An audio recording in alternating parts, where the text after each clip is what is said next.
আসসালামু আলাইকুম। অবিরাম বাংলার সংবাদে সবাইকে স্বাগত জানাচ্ছি। আমি নাইম ফাথুম মুবিন। শুরুতে বিআরবি কেবলস সংবাদ শিরোনাম জানিয়ে দেব এই মুহূর্তে হাতে পাওয়া সর্বশেষ গুরুত্বপূর্ণ আপডেট আন্তর্জাতিক সংবাদ। শুরুতেই থাকছে ইসরায়েলের বিরুদ্ধে মুসলিম বিশ্বকে সামরিক জোট গঠনের আহ্বান পাকিস্তানের। দখলদার ইসরায়েলকে অবৈধ রাষ্ট্র বলে অভিহিত করেছেন পাকিস্তানের প্রতিরক্ষামন্ত্রী খাজা আসিফ। একই সঙ্গে পুরো মুসলিম বিশ্বকে তাদের বিরুদ্ধে ঐক্যবদ্ধ সামরিক জোট গঠনের আহ্বান জানিয়েছেন তিনি। এবারে জানাবো মোস্তফা খামেনির ভিডিও প্রকাশ করল মেহের নিউজ। ইরানের সংবাদ মাধ্যমের বরাতে আন্তর্জাতিক সংবাদ মাধ্যমগুলো জানিয়েছে ভিডিওটি কখন বা কোথায় ধারণ করা হয়েছে সে বিষয়ে মেহের নিউজ কোনো তথ্য দেয়নি। এমনকি মোস্তফাকে ঘিরে থাকা ব্যক্তিদের পরিচয়ও প্রকাশ করা হয়নি।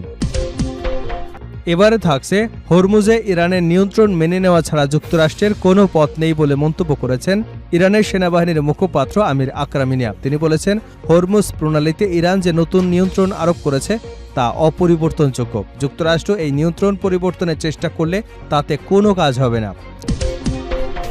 জানাবো ইরানের সর্বোচ্চ নেতৃত্ব যে সিদ্ধান্তই নিক পাশে থাকবে জনগণ। পেজস্কিয়ান বলেছেন, যুদ্ধ করা উচিত কিনা এ বিষয়ে যুদ্ধের কমান্ডাররা তার বা সাধারণ মানুষের চেয়ে খুব ভালো বোঝেন। তারা নিজেদের সক্ষমতা সম্পর্কে অবগত এবং পরিস্থিতি বিবেচনা করে সিদ্ধান্ত নেবেন। এদিকে শরীরে ক্যান্সার ছড়িয়ে পড়ায় তীব্র যন্ত্রণায় ভুগছেন জো বাইডেন। যুক্তরাষ্ট্রের সাবেক president Joe Biden prostate cancer শরীরের বিভিন্ন অংশে ছড়িয়ে পড়েছে। বর্তমানে তিনি তীব্র শারীরিক যন্ত্রণায় ভুগছেন বলে জানিয়েছেন তার ছেলে হান্টার বাইডেন। এবং সর্বশেষ জানাবো পশ্চিম তীরে দখলদার ইসরায়েলের অভিযান, স্থানীয়দের সঙ্গে সংঘর্ষ।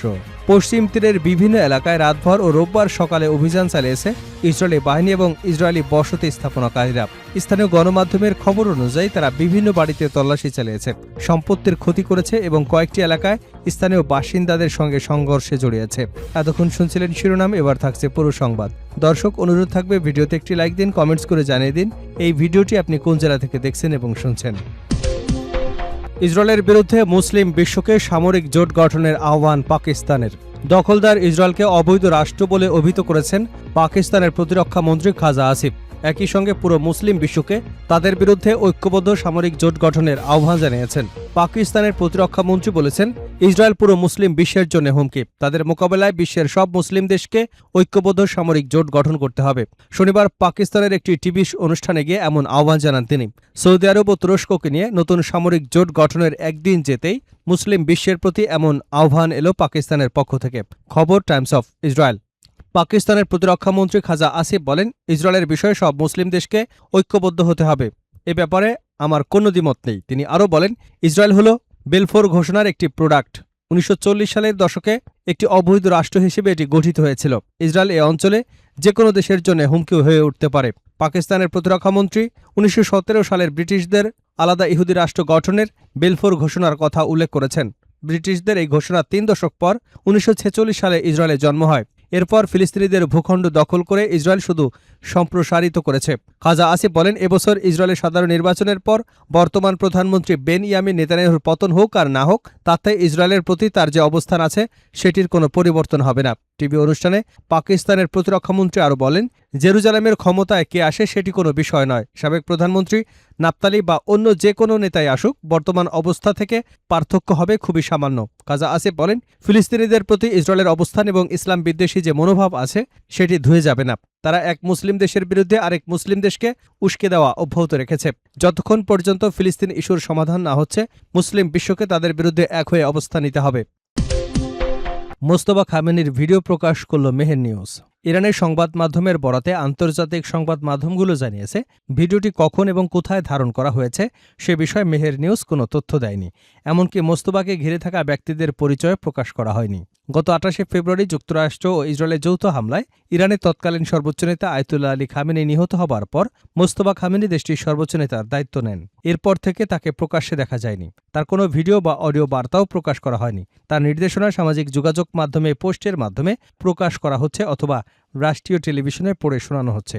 মেহের নিউজ টেলিগ্রাম চ্যানেলের ভিডিওটি প্রকাশের পর তা সামাজিক যোগাযোগ মাধ্যমে ছড়িয়ে পড়ে। চীনা সংবাদ মাধ্যম সিজিটিএনও মেহের নিউজের বরাতে তাদের ফেসবুক পেজে ভিডিওটি প্রকাশ করেছে। তবে মেহের নিউজের ইংরেজি সংস্করণের ওয়েবসাইটে এ বিষয়ে কোনো প্রতিবেদন বা ভিডিও পাওয়া যায়নি।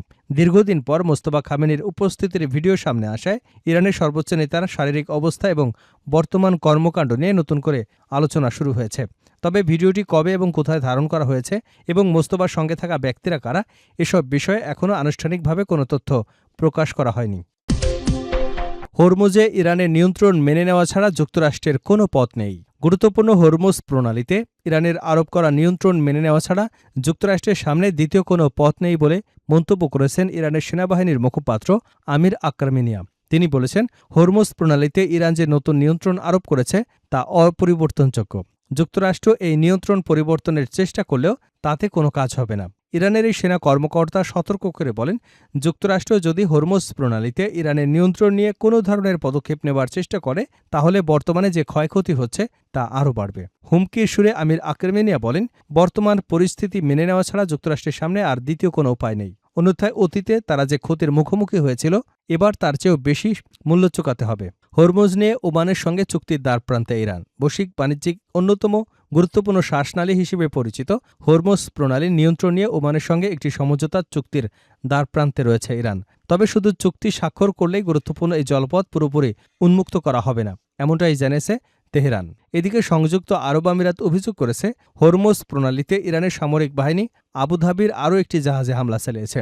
প্রণালীর দুই পাশে অবস্থিত ইরান এবং ওমানের মধ্যে শিগগিরই একটি চুক্তি হতে পারে বলে শুক্রবার জানিয়েছেন নাম প্রকাশে অনিচ্ছুক এক মার্কিন কর্মকর্তা। তার মতে, এই চুক্তি স্বাক্ষরিত হলে হরমুজ প্রণালী দিয়ে স্বাভাবিক তেল পরিবহন আবারও শুরু করা সম্ভব হতে পারে।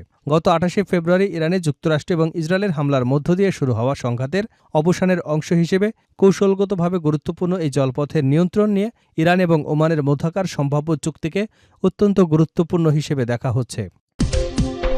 ইরানের সর্বোচ্চ নেতৃত্ব যে সিদ্ধান্তই নিক, পাশে থাকবে জনগণ। ইরানের সর্বোচ্চ নেতৃত্ব যে সিদ্ধান্তই নিক, দেশটির জনগণ শেষ পর্যন্ত সেই সিদ্ধান্তের পাশে থাকবে বলে মন্তব্য করেছেন প্রেসিডেন্ট মাসুদ পেজেশকিয়ান। ইরানের বার্তা সংস্থা ফার্সের বরাতে এ তথ্য জানা গেছে। পেজেশকিয়ান বলেন, যুদ্ধ করা উচিত কিনা এ বিষয়ে যুদ্ধের কমান্ডাররা তার বা সাধারণ মানুষের চেয়ে ভালো জানেন। তারা নিজেদের সক্ষমতা সম্পর্কে অবগত এবং পরিস্থিতি বিবেচনা করে সিদ্ধান্ত নেন। ইরানের প্রেসিডেন্ট বলেন, নেতৃত্ব যে সিদ্ধান্তই নিক, জনগণ শেষ পর্যন্ত তার সঙ্গে থাকবে। এমনকি প্রয়োজন হলে মৃত্যুর আগ পর্যন্ত লড়াই চালিয়ে যাবার কথাও উল্লেখ করেন তিনি। পেজেশকিয়ান আরও বলেন, যুদ্ধ বা প্রতিরোধের অংশ হিসেবে তিনি ভয় পান না, বরং এ ধরনের পরিস্থিতিতে তারা প্রায়ই নিজেদের ঝুঁকির মুখে ফেলেন। সম্ভাব্য হত্যাচেষ্টা নিয়েও মন্তব্য করেন পেজেশকিয়ান। তিনি বলেন, একদিন তাদের হত্যা করা হলেও সেটিকে তিনি ভয় পান না। ইরানের প্রেসিডেন্টের এই মন্তব্য এমন এক সময় এলো যখন দেশটির নেতৃত্বের সিদ্ধান্ত এবং আঞ্চলিক সংঘাতের পরিস্থিতি নিয়ে উত্তেজনা অব্যাহত রয়েছে। শরীরে ক্যান্সার ছড়িয়ে পড়ায় তীব্র যন্ত্রণায় ভুগছেন বাইডেন। যুক্তরাষ্ট্রের সাবেক প্রেসিডেন্ট জো বাইডেনের প্রোস্টেট ক্যান্সার শরীরের বিভিন্ন অংশে ছড়িয়ে পড়েছে। বর্তমানে তিনি তীব্র শারীরিক যন্ত্রণায় ভুগছেন বলে জানিয়েছেন তার ছেলে হান্টার বাইডেন। শুক্রবার বিবিসির নিউজ নাইট অনুষ্ঠানে দেওয়া এক সাক্ষাৎকারে হান্টার বাইডেন বলেন, তার বাবার ক্যান্সার হাড়ে ছড়িয়ে পড়ার পাশাপাশি শরীরের অন্যান্য অংশেও ছড়িয়ে পড়েছে। এই রোগ তাকে শারীরিকভাবে অনেকটা দুর্বল করে দিয়েছে। তবে জো বাইডেনের এক মুখপাত্র হান্টার বাইডেনের এসব বক্তব্যের বিষয়ে কোনো মন্তব্য করতে রাজি হননি। 2025 সালের মে মাসে হোয়াইট হাউস ছাড়ার 4 মাসেরও কম সময় পর জো বাইডেন জানান তিনি আক্রমণাত্মক ধরনের প্রোস্টেট ক্যান্সারে আক্রান্ত হয়েছেন। তখনই তিনি জানিয়েছিলেন ক্যান্সারটি তার হাড়ে ছড়িয়ে পড়েছে। এরপর একই বছরের অক্টোবরে বাইডেনের একজন মুখপাত্র জানান তিনি ক্যান্সারের চিকিৎসায় রেডিয়েশন থেরাপি এবং হরমোন থেরাপি নিচ্ছেন।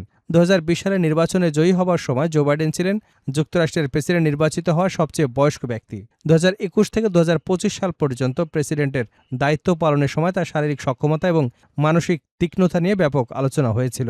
চলতি বছরের জুনে শিকাগোতে সাবেক প্রেসিডেন্ট বারাক ওবামার প্রেসিডেন্সিয়াল লাইব্রেরি অনুষ্ঠানে অংশ নেন বাইডেন। 2009 থেকে 2017 সাল পর্যন্ত তিনি ওবামার ভাইস প্রেসিডেন্ট হিসেবে দায়িত্ব পালন করেন। এদিকে জো বাইডেন প্রেসিডেন্ট হিসেবে দায়িত্ব পালনের স্মৃতিকথা আগামী 17 নভেম্বর প্রকাশিত হবার কথা রয়েছে।